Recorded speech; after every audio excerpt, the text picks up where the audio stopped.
Om.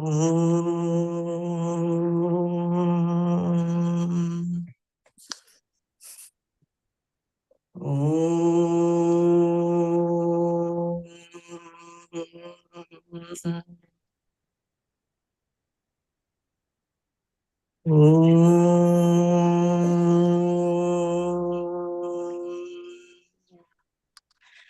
Om Sahana Vavatu Sahanau Bhunaktu Sahaviryam Karavavahai Tejasvinavadhitamastu ma vidvishavahai. Om Shanti Shanti Shantihi. Narayanam Namaskritya Naram Chaiva Narottamam Devim Saraswatim Vyasam Tato Jayamudirayet.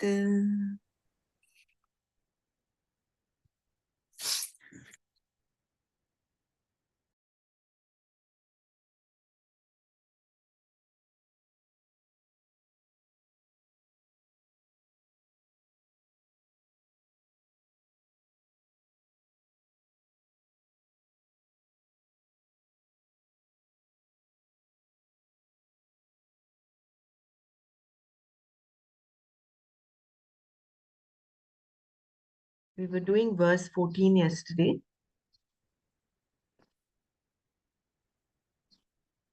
Namam karmani limpanti name karma phale spraha itimam yobi janati karma bhirna sabadhyate. So this is considered a Mahavakya because because Jiva and Ishvara are equated in Krishna's words. Krishna's words, I am not bound, and anyone who knows me is also not bound. Reveal the identity between Ishvara and the Jiva, an identity that must be understood. This understanding is liberation, moksha.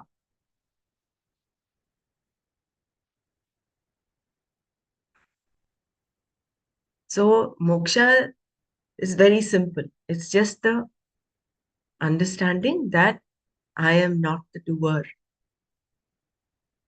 and therefore I am not the enjoyer.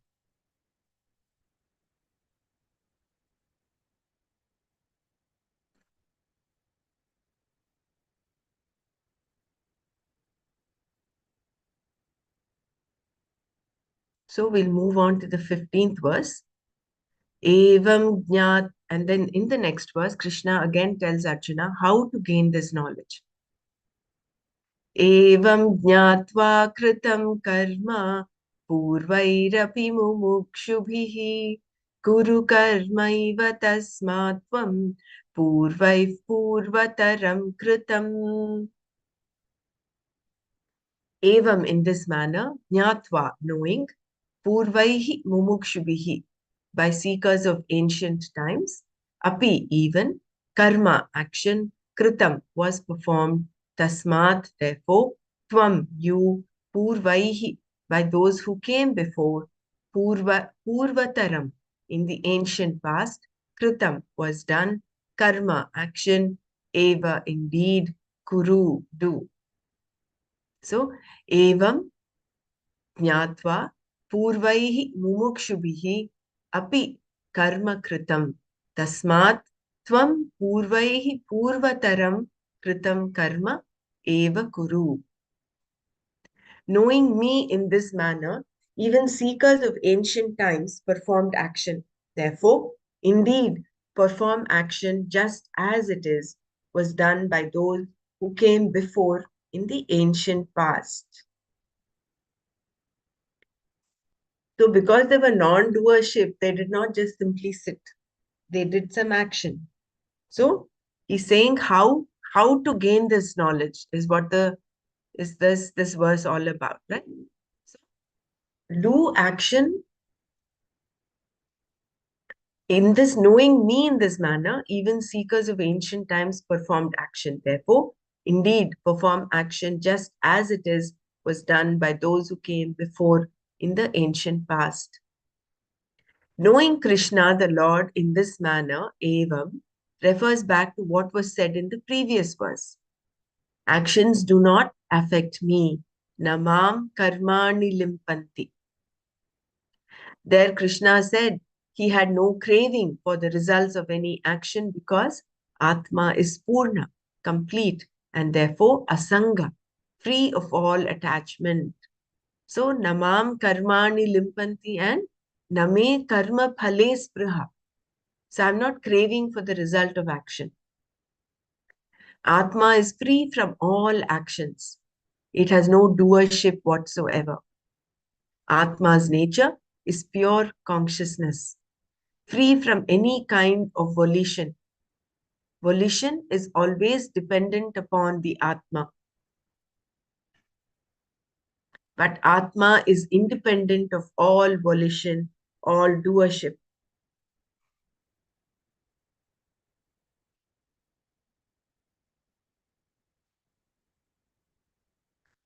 The meaning of volition is the power, faculty, or act of using one's will to make a conscious choice or decision. So, and it is free from any kind of volition. So there is no free will, so to say, for the Atma. Volition is always dependent upon the Atma. So, if we can translate that, free will is always dependent upon the Atma, but Atma is independent of all volition, all doership. Therefore, with reference to the result of action, karma phala, there is no longing, no trishna in Atma. Because there is no doership for the Atma, actions do not affect Krishna or the person who knows that the self, Atma, and Ishvara are one.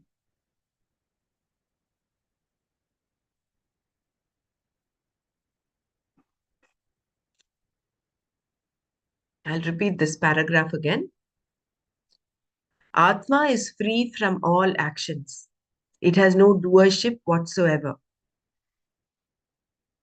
Atma's nature is pure consciousness, free from any kind of volition. Volition is always dependent upon the Atma. Like everything else is dependent upon the Atma. All the three gunas, the whole creation, the body, mind, intellect, ego, equipment, all of that is dependent upon Atma, but Atma is independent of all volition, all doership.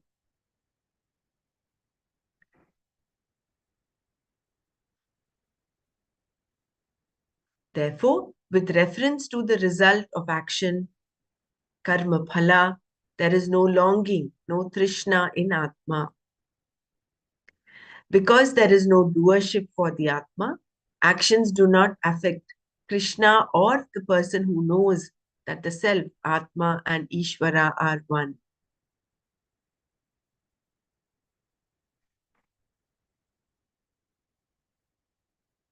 And who gains this knowledge? Krishna pointed out earlier in the chapter, in the 10th verse, that many people had already reached him in this way. Bahavo jnana tapasa puta madbhava magata. Right? That was the 10th verse. He did not mean everyone, only those who were seekers, mumukshus, those who wanted liberation. And once they had the knowledge, what did they get? Actions no longer affected them, and they no longer yearned for results. This is what moksha is all about. There is no other moksha, in fact.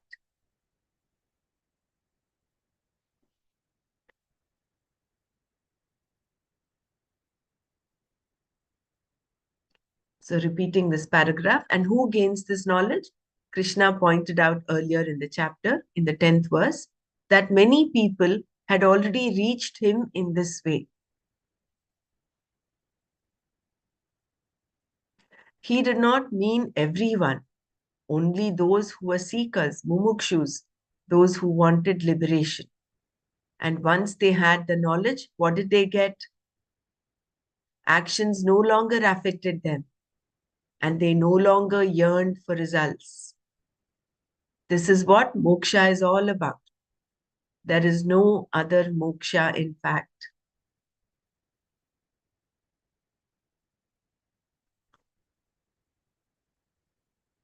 So you see how practice of karma yoga is taking us as close to liberation as possible.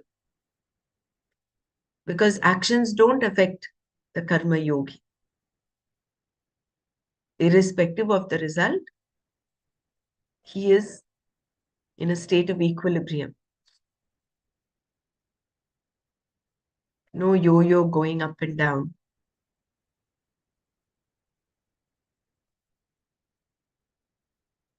Having the knowledge does not preclude action. And what did the seekers who had gone before do once they had the knowledge? They performed action. Purvaihi karma kritam. Therefore, Krishna tells Arjuna that he should do the same. Tasmat tvam karmaiva kuru. Which meant that Arjuna should not take to sannyasa. He should do only what was to be done by him. Shankara makes it very clear in his commentary of this verse that Arjuna was not simply to sit quietly, nor was he to take sannyasa. Na tushnim asanam napi sannyasah kartavyaha.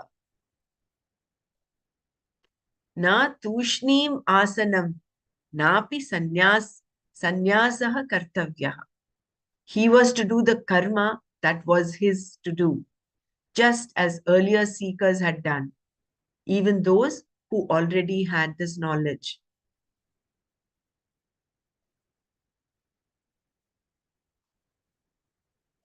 So beautiful, while giving the, the importance of non-doership, not just the importance, the, the whole idea of non-doership and non-enjoyership.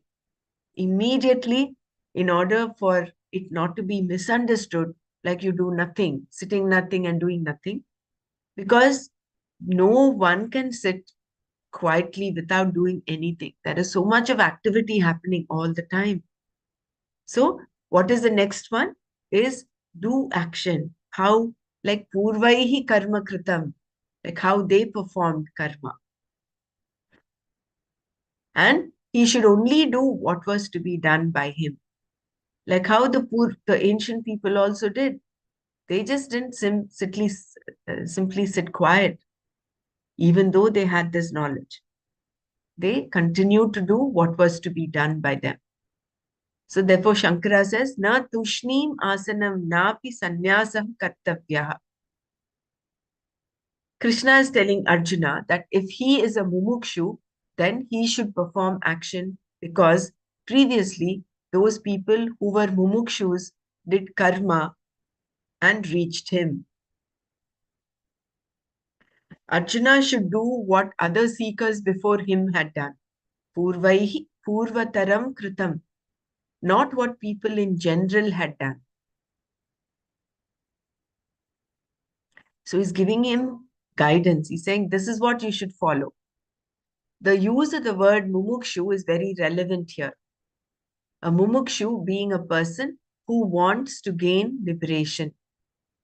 Those who are still ignorant and want liberation have to gain the knowledge that will liberate them. Having said that others acquired the knowledge in this way, Krishna says, therefore, with Shraddha, with faith, that you too will gain liberation.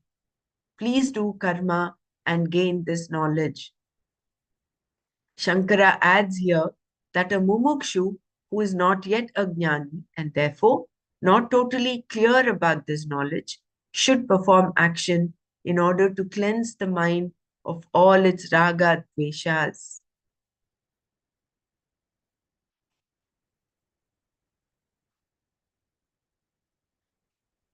So I'll repeat this paragraph. The use of the word mumukshu is very relevant here. A mumukshu being a person who wants to gain liberation.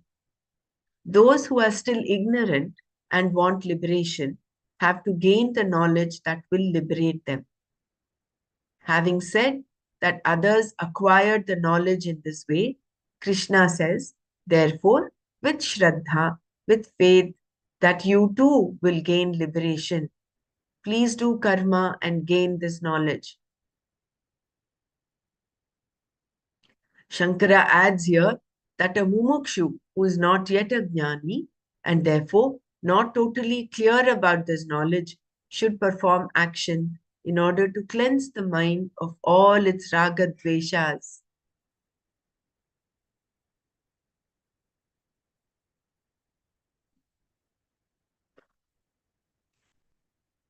And raga dveshas are such that you might think you've overcome raga dveshas, but there are so many embedded in our samskara, in the vasanas, that unless you act, unless you're doing activity, encountering new situations, they will not surface up.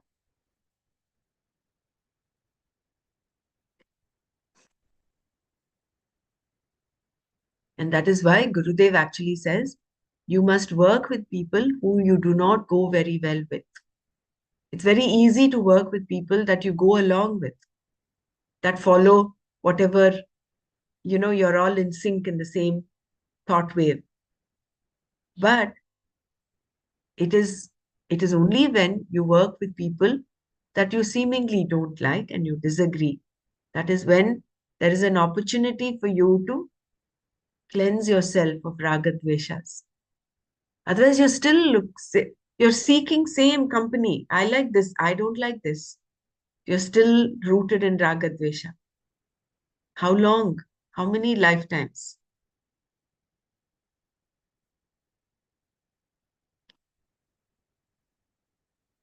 Even if one knows the Atma completely, that person should also perform action, not for antakarana shuddhi, but for the sake of others. Loka sangrahartham. Because of the jnani's prarabdha, there is something to be done, meaning that whatever presents itself for him or her to do is to be done for the good of the people. This action does not affect the jnani in any way because the person does not take himself or herself to be the doer. So what happens to the punya that the jnani accrues? Remember Tattvabodh, Agami Karma. So it goes to all those who praise him. And if at all there is any papa that this Jivan Mukta, the Jnani accrues inadvertently, then that would go to those who humiliate or insult him. So the Jnani does not accrue any more karma because he is already liberated. He has no doership. So where is the enjoyership? Either here or hereafter. That seed is burnt completely. It's annihilated just like how camphor is burnt. No more trace of any karma. But because of the jnani's prarabdha, there is something to be done because he's taken birth in this form, human form. So there is some prarabdha karma to be accomplished, to be exhausted. And if you see Ramana Maharshi and Ramakrishna Paramahamsa, they had to go through that prarabdha, the pain that they went through, the cancer that they had.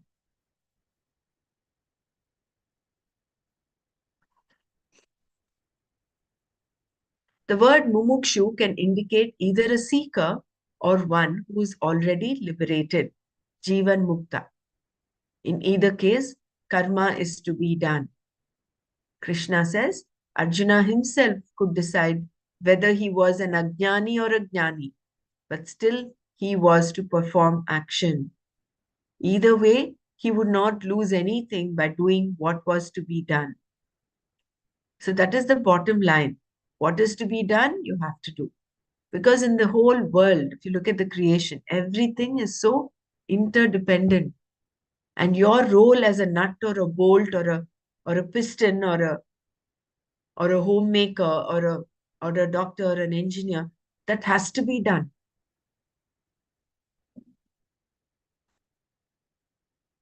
Yeah, let's just reflect on this. I'll just give me a minute. I'll be back.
So inaction never leads to liberation. Krishna wants to make sure that Arjuna did not think he would be liberated by not doing karma. But at the same time, it must be clearly understood that doing karma is not going to liberate a person either. Remember Atma Bodh first two shlokas? Karma is born out of avidya. And how can something which is born of avidya remove the avidya? It is only through jnana. Therefore, neither not doing karma nor doing karma will liberate you. It can only bring about antakarna shuddhi, as we have already seen. So this is that relative shuddhi that can happen, relative and absolute shuddhi that was introduced earlier, right? So doing karma is not a direct means of liberation, but it is an indirect means because it helps prepare your mind so that the knowledge can take place. The point here is that not doing karma will not help in any way. And undone karma never helps you because something that is not done cannot produce a result of any kind. On the other hand, a karma that is done, kritam karma, always produces some result, either an ordinary karma phala or antakarna shuddhi or both. I'll repeat these two paras. So inaction never leads to liberation. Krishna wants to make sure that Arjuna did not think he would be liberated by not doing karma. That was Arjuna's contention from the beginning and in several chapters as well. Because I don't want to do this. Why are you asking me to do this terrible karma? But at the same time, it must be clearly understood that doing karma is not going to liberate a person either. It can only bring about antakarana shuddhi, as we have already seen. Doing karma is not a direct means of liberation, but it is an indirect means because it helps prepare your mind so that the knowledge can take place. The point here is that not doing karma will not help in any way.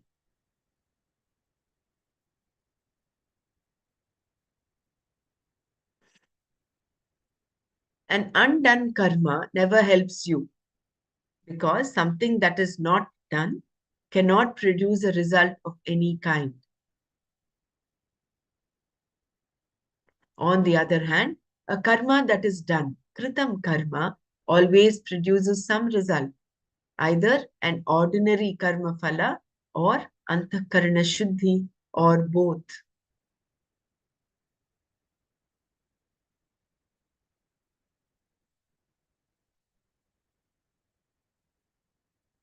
So how is this? Produces some result, either an ordinary karma phala or antakarana shuddhi or both.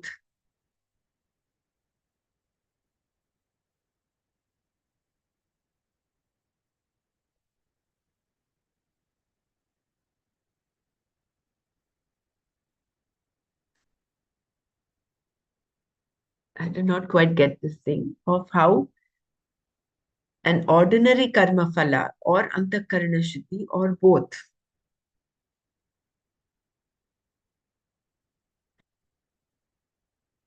See, the nitya karma that we are supposed to do is for antakarana shuddhi. It depends again on why you're doing nitya karma. If you're doing nitya karma because some priest has told you you have to do this so that you will get a better birth, you'll gain punya, then it is only ordinary karma phala. There is no antakarana shuddhi because your mind is still stuck up on the craving for punya and papa, craving for punya and avoiding papa. Whereas if you're doing the nitya karma for antakarana shuddhi alone,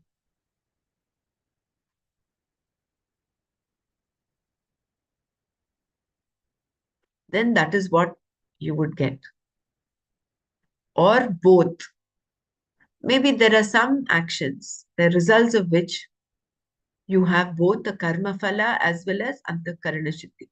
I'm not able to think of an example for that. Anybody wants to add on there?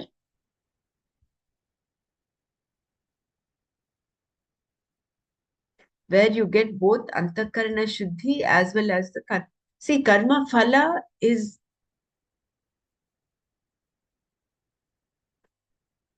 Is only when you have a doership. yeah, I'm thinking of when they do a havan for the rains, they're doing it for a reason.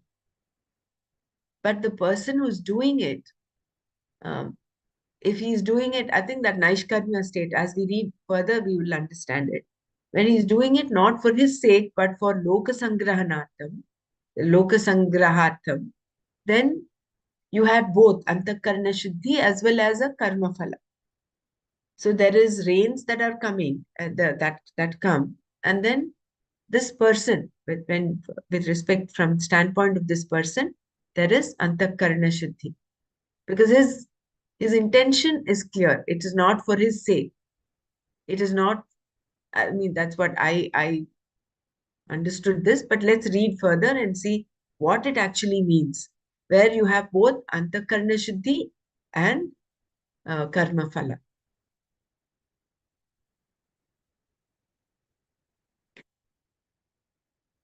Naishkarmya, the state of actionlessness, that is moksha, is not gained by not doing karma. Not doing action does not amount to total actionlessness because you will always be doing one thing or the other.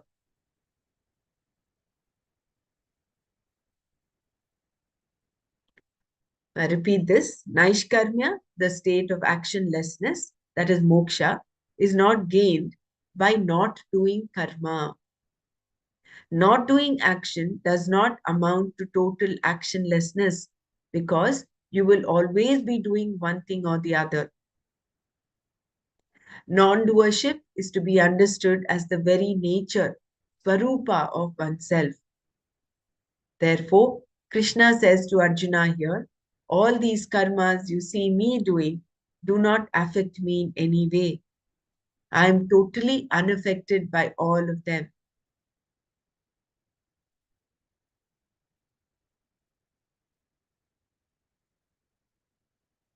Because he is totally unaffected by action and their results, Krishna as Ishvara has no partiality either.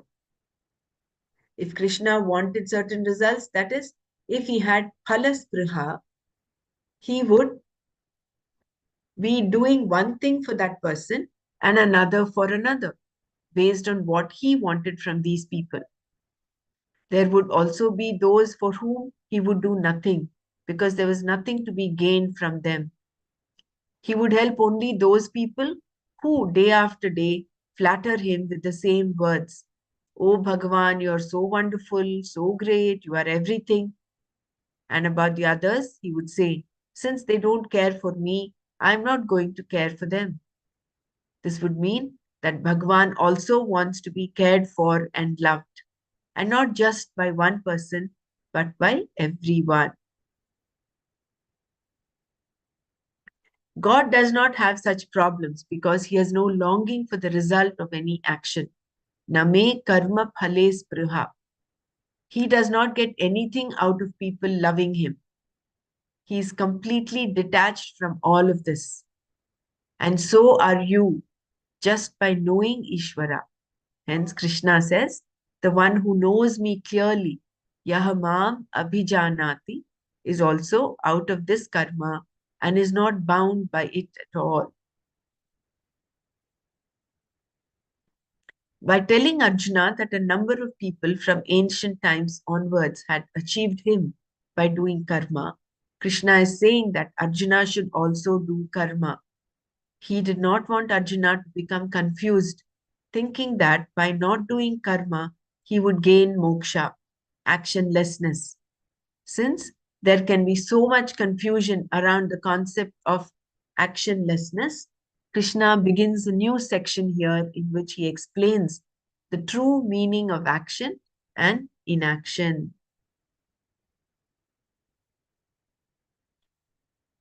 Kim karma kimakarmeti kavayopyatra mohitaha tatte karma pravakshyami yajñatva mokshase shubhat.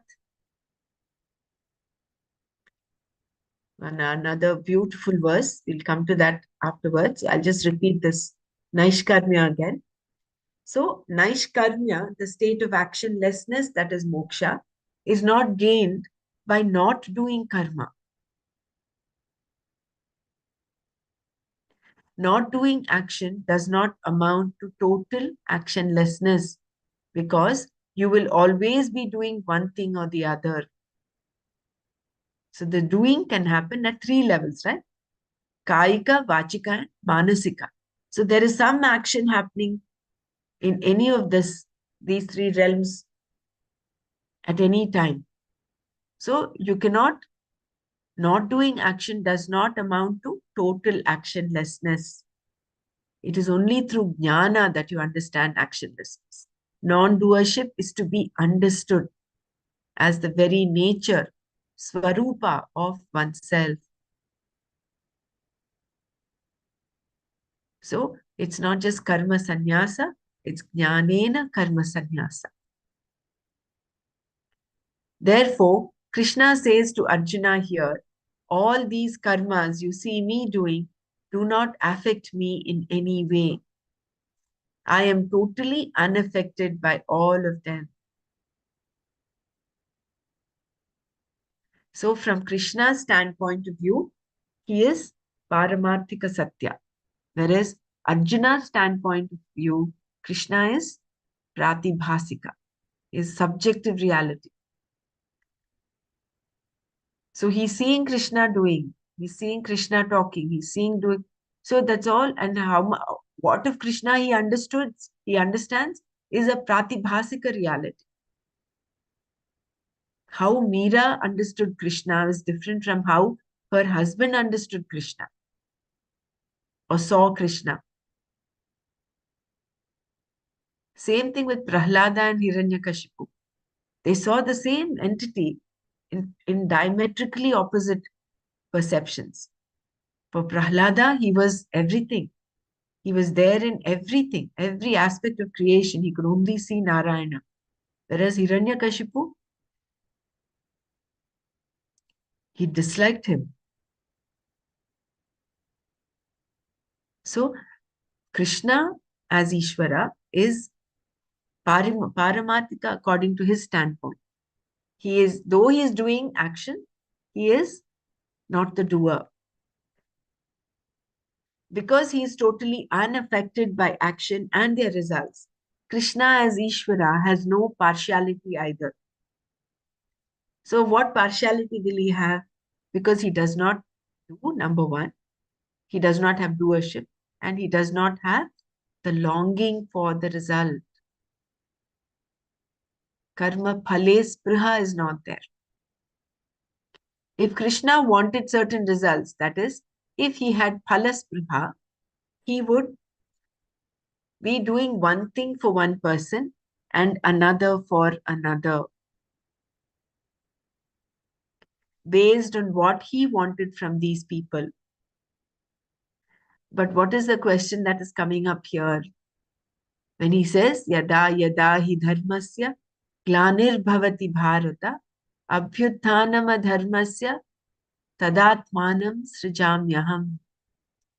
So in order to protect dharma, protect the dharmis who are practicing dharma, he comes to protect dharma, basically.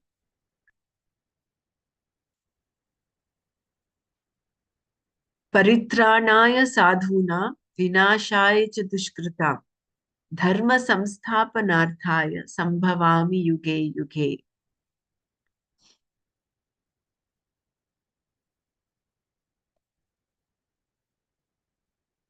So it is not because of partiality that he's doing that.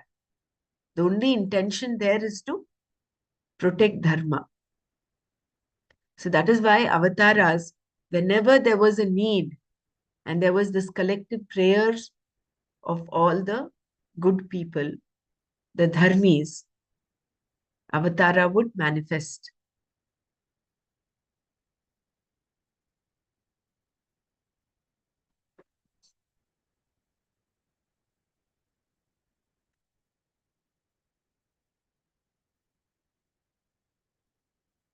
So it is doing one thing for one person and another for another based on what he wanted from these people. So there is no want for him. There is no karma phale spruha, that attachment longing for the result.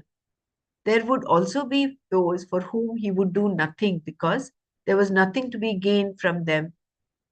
So he might, this is not how Krishna is what this para is talking about.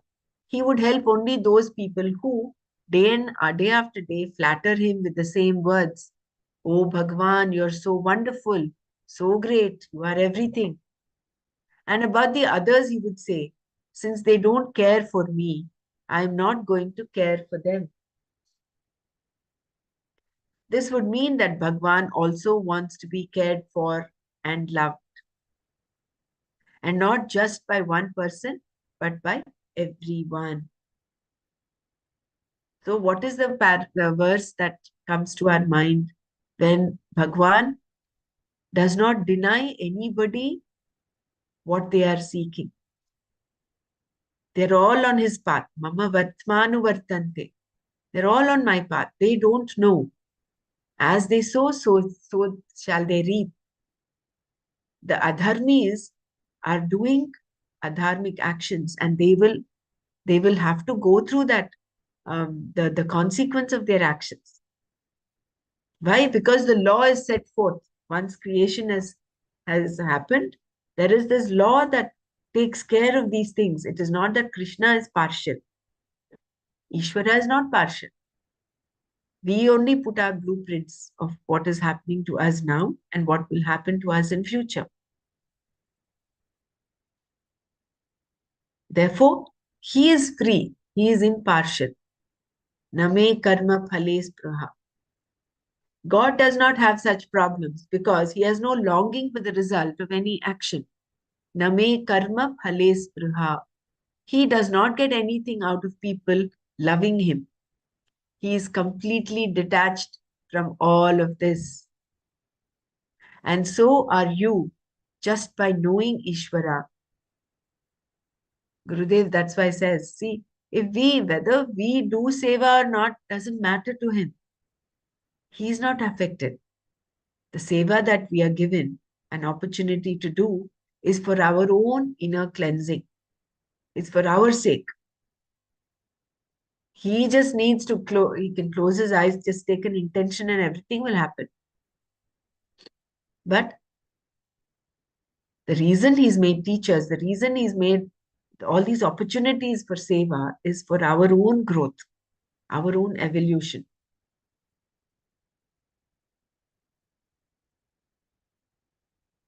Hence, Krishna says, the one who knows me clearly, yahamam abhijanati, is also out of all this karma and is not bound by it at all.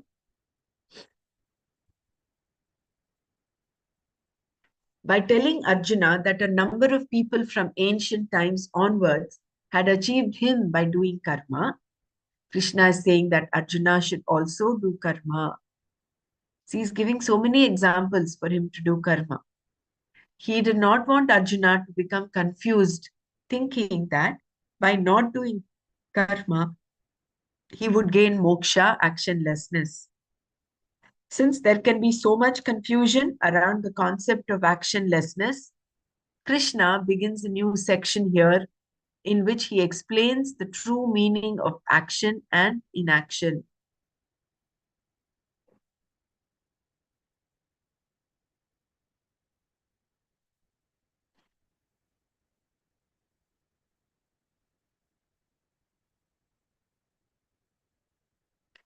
So let's stop here. Let's do some manana before we go on to the next verse. Let's share what we understood.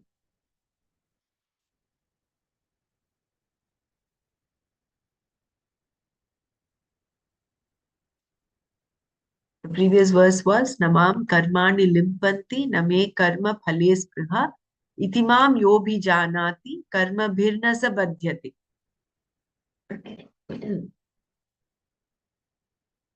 And then this verse was about how to gain this knowledge. So, evam jnatva kritam karma purvairapi mumukshubhihi kuru karmaiva tasmatvam purvai purvataram kritam.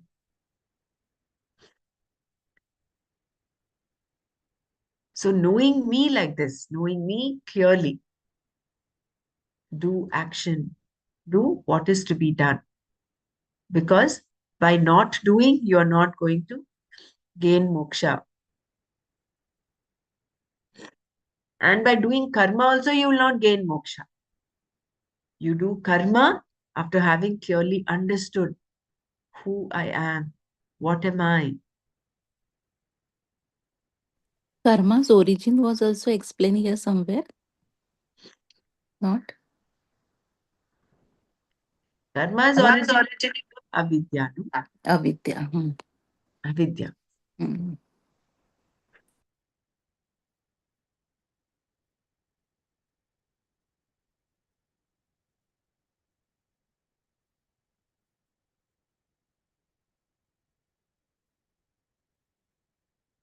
So it is said with Shraddha and faith. It's not just like doing, but you do it with Shraddha and faith. Where is that? Therefore, having said that others acquired the knowledge in this way, Krishna says, therefore, with Shraddha, with faith, that you too will gain liberation. Please do karma and gain this knowledge.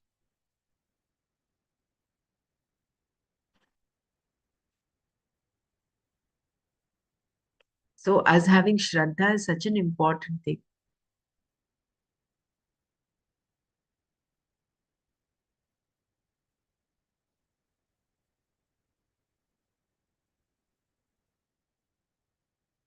In fact, I would like to share today that I know there are lots of us here who are already learning astrology, and um, I happened also to begin learning astrology from how many, I think last 3 4 weeks now. It's been about a month now. Month, yeah, about a month since we started. So this teacher, his name is Kiran Anna. He is,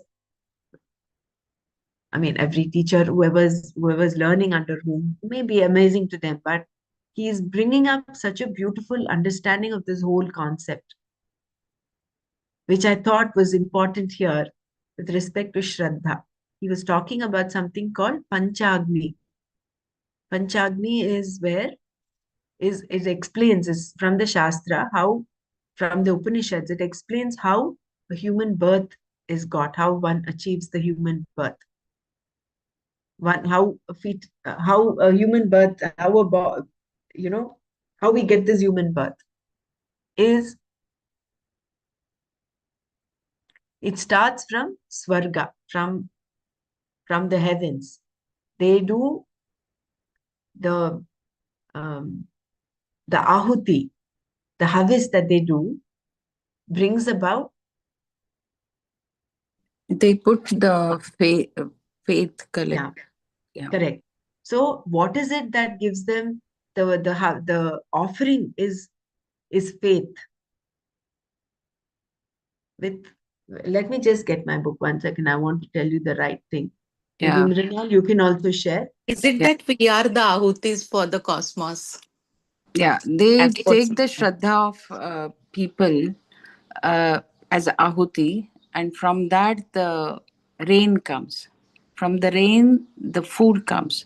From the food, uh, the semen, yes. the Mm. shukra comes, and when it goes into the egg of a woman, a jiva is born.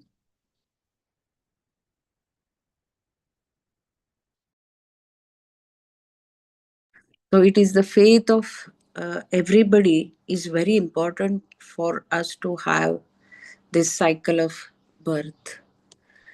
Because unless they do that yajna of Shraddha, there won't be any rain, there won't be any food, there won't be any jiva.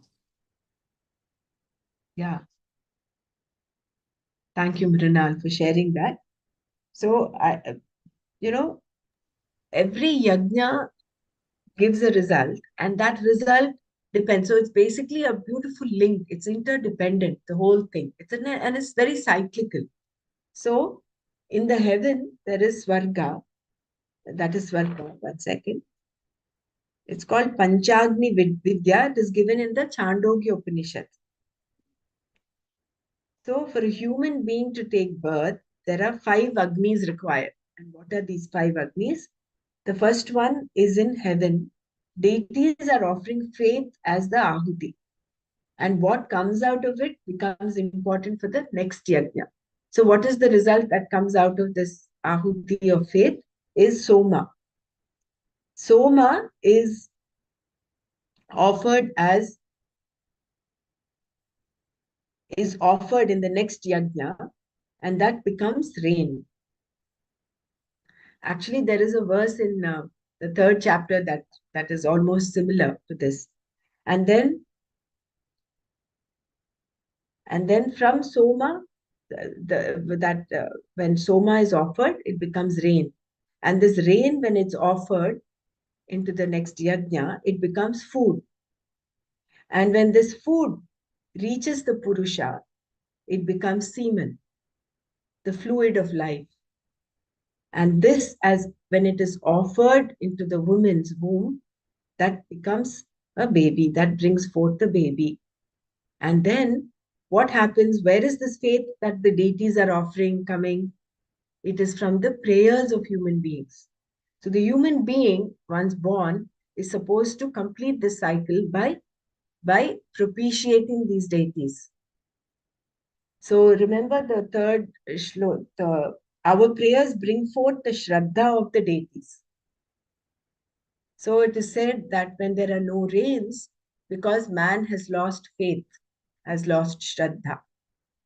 So living a life of a Brahmana is so the Brahmanas in the strata of society were given this role and responsibility of propitiating the deities, so that this cycle of the Panchagni is kept going.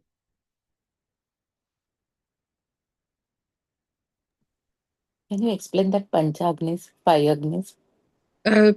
Is this Shraddha as a Soma only? I'm not. No, Shraddha is not Soma. Soma is what comes out of the offering that the deities do. Okay. They offer Shraddha. Okay. See, when you offer something, there is a result that comes out, no? So when the deities in the heaven offer Shraddha, what comes out of the offering, the result is Soma. From Soma, now Soma is offered again into the next yajna, then what comes out of that is rain, is Correct. rain. And then when rain is offered into the next yajna, what happens? What comes out is food. And when food is offered into the Purusha, it forms the semen. The semen is offered into the womb of the mother, that becomes the fetus. And when this fetus is born after 9 months, this one becomes a human being and prays, offers back, propitiates the deities. So, in that role, in that structural society classification, it was given to the Brahmanas. So that's why all the other varnas should be helping Brahmana to do that. Correct. Yeah. Correct. All the others are there to support, to help the Brahmana do these activities.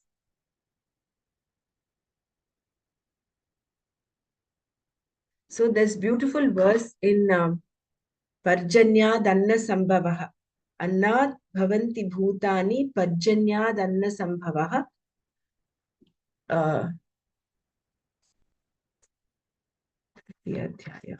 can't tell you where is that verse. Parjanna. Anna. Then creatures born. Means like that evolution thing, no? Yeah. See, in the third chapter, I think it's the 11th and 11th, 12th, 13th verse. Devan bhavayatanena te deva bhavayat parasparam bhavayantah shreyah paramavapsyatha. Ishtan bhogani vo deva dasyante yajna bhavitaha tairdattana pradayabhyo yobhunte stena evasaha. That is, if you eat without offering, you are considered as a thief. Without praying, if you are eating. Then yajna shishta shinastanto muchyante sarva kilbishaihi bunjate tetvagam papa epachantyatma karanat. Annad bhavanti bhutani pajjanyad anna sambhavaha. Yajnat bhavati pajjanno yajna karma samudbhavaha. Karma brahmodbhavam vidhi brahmakshara samudbhavam tasmat sarvagatam brahma nityam yajne pratishtitam. Evam pravartitam chakram nanuvartayatihayaha aghayurindriya ramaha mogham partha sajivati.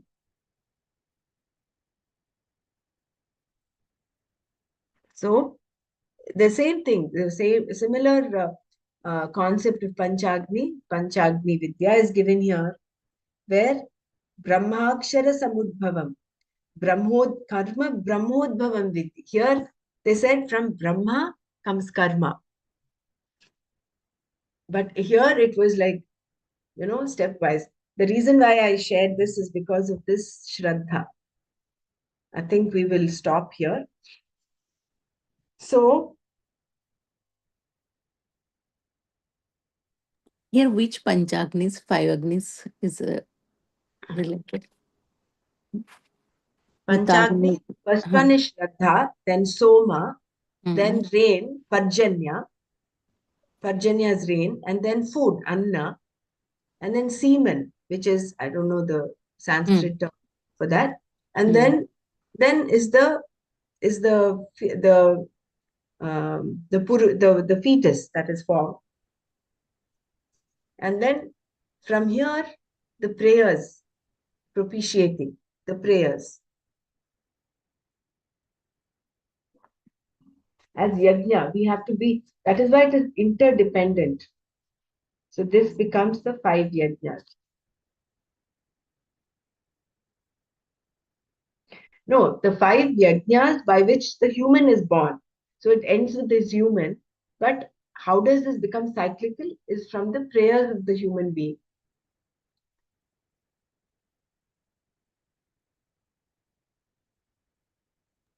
That is Panchayajna. But you were saying Panchagni, so that was something what I was not able to understand. Now I got it. Thank you. So we'll stop here.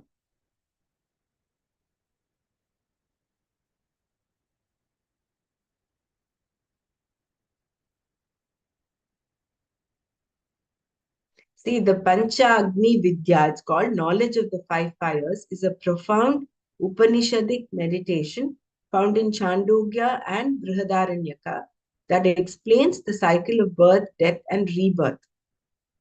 It symbolically maps the descent of the soul through 5 stages: heaven, rain, earth, man, and woman, demonstrating the interconnectedness of all existence.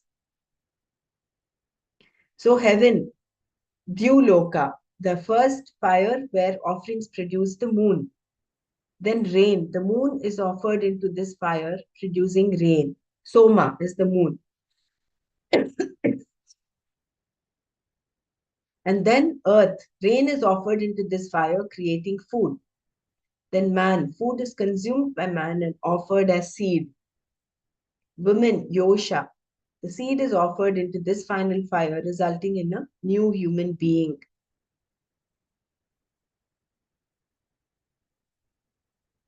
This is helping seekers understand the cosmic interconnection between the universe, macrocosm, and individuals, microcosm.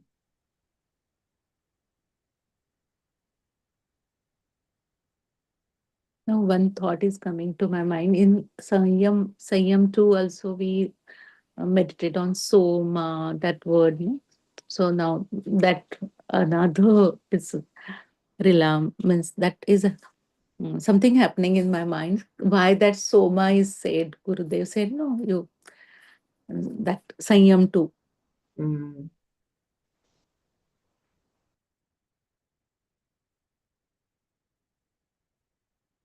Yeah. So we'll stop here.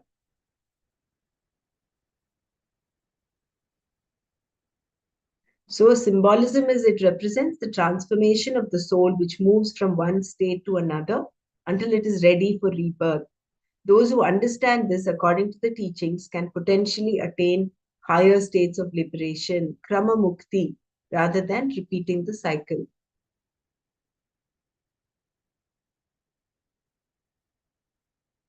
Yeah. Om Loka Samasta Sukhino Bhavantu.